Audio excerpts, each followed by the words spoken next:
Hey folks, Colin here from Sumthins Recording, and today I'm going to show you how to get an aggressive bass guitar mix.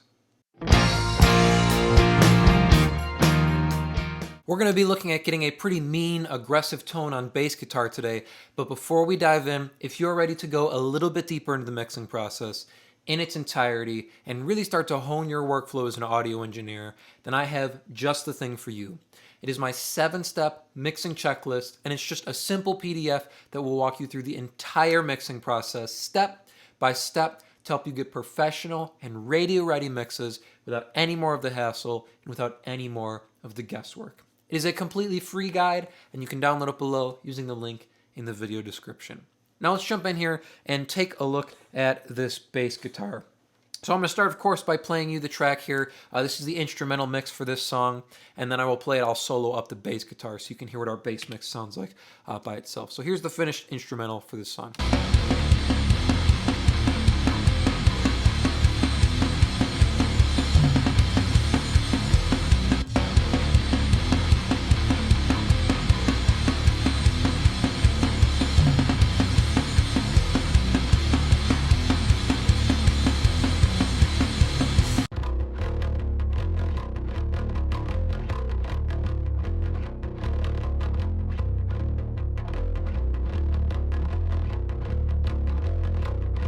So you can hear it's a big bass sound, but it's dirty, it's mean, and it's got some aggression behind it, so it sits really nicely with the big distorted electric guitars on this track. And there's one thing I'm doing in specific to get this, and then a couple little added bonuses to help out with it. So I'm going to keep the bass soloed here, and I'm going to mute this other track I have going. So we have a DI and an amp and what I'm calling bass dist. So take a listen with and without this bass dist. We'll start with it, and then I'll take it out, listen to how our bass tone changes.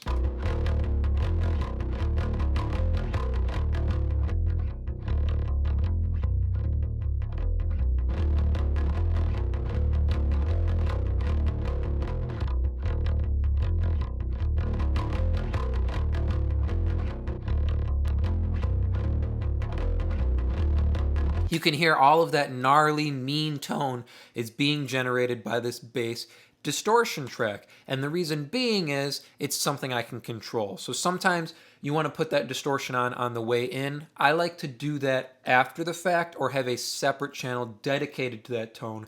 That way it's something I can control. So I have the clean DI sound, I have the tone from the amp, but we're adding distortion on a separate channel here. That's the key to getting a good aggressive sound, is doing it separately and not on the actual channel. So it's something you can control. So let's hone in here on this bass distortion track. You can see I've got the DI, I've got the amp, and all I'm doing here is I'm duplicating the amp track here. So our bass dist track is a complete duplication of the amp track.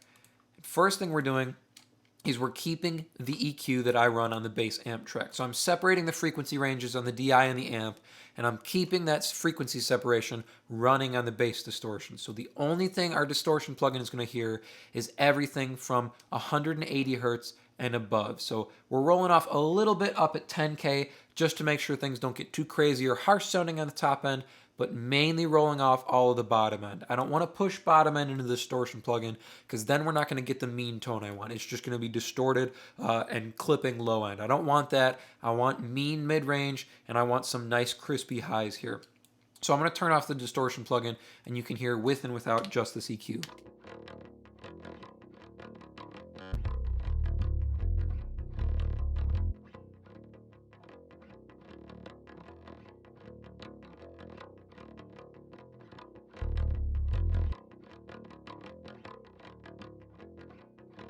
So you can see we retain a little bit of the low mid information, but mainly what we have left is the mid range and the top end. So the finger noise, the fret noise, and the sound of the pick on the strings here. Now we can push that into a distortion plugin. Now you can do this a couple different ways. You can just run a distortion plugin like I'm doing here. Otherwise, you can run out to any kind of distortion pedals, reamp with an amp, and then crush it with the amp, go all the way with the gain. Any way you want to get this kind of distortion here. I'm using the red light distortion plugin here inside of Studio One. One of my favorites, another one is SansAmp. If you're using Pro Tools, SansAmp plugin is awesome.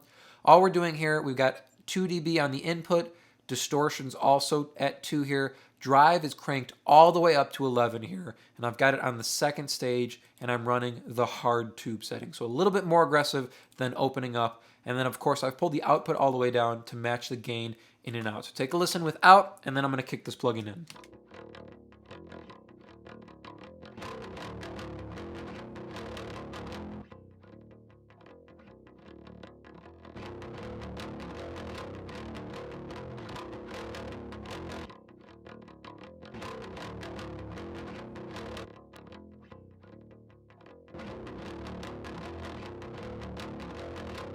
So we get a couple things here. Because we left some of that low mid information in, we get a very beefy sound. So if you want to push this all the way up, you want to keep that in mind and maybe put an EQ after and roll off some of that low mid. I'm not mixing it all the way in, so I'm leaving some of that beefy sound because I like it, but it's also emphasizing all of that top end. We get some noise from the super, super highs, and we get a lot of fret sound and pick sound on the strings, which gives us that mean, aggressive sound. It makes it sound like he's really digging in a lot harder than he actually is here. And it's going to help it cut through the mix. So let's throw it back in now. We've got it with our DI and our amp, and we're going to put this back in. We'll pull it down, and we'll ease it into the mix with our DI and amp.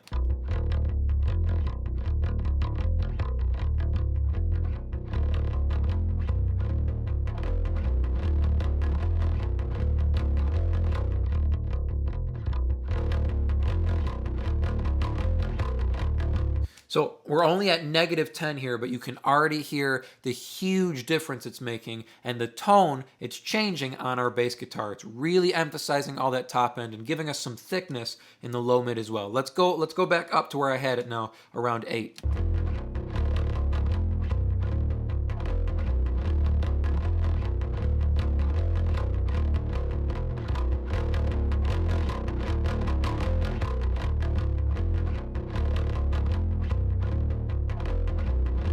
This is where I'm satisfied with it. I'm getting all of the fret noise I want. I'm getting the aggression on the bass sound. I'm hearing some of that distortion in the mix, but it's not too much that it makes you feel like, oh, it's just a distorted bass sound or something like that. It's just adding top end and helping the bass cut through the mix. And the higher up you go, sometimes the messier it can sound, and the more it can just sound like noise and maybe a poorly played bass sound. The higher you push it, the messier it's going to sound here. Let's throw it back inside the mix here, and we'll listen with and without the distortion track.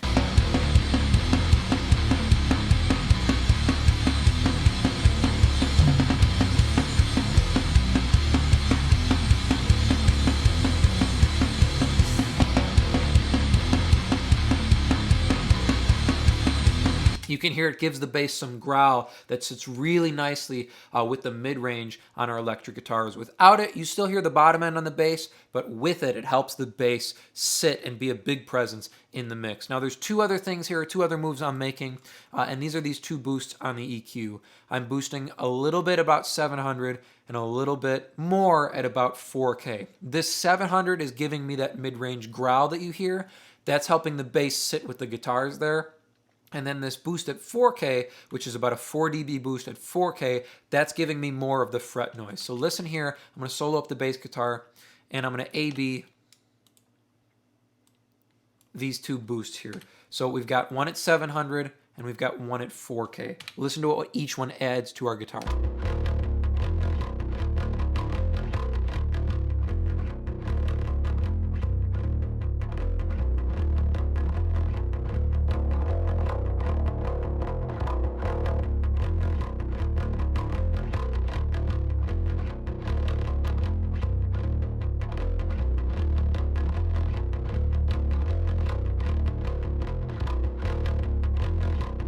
You can hear that 700 hertz really gives us that mid-range growl, which helps the bass guitar sit really nicely underneath our electric guitars. And then the 4K boost is giving us all that fret noise that helps our bass guitar cut through the mix here. One more time, inside the entire mix, with and without these two plugins, and with and without the distortion, and our plugins all A/B as well, and you can hear the bass before and after in the track.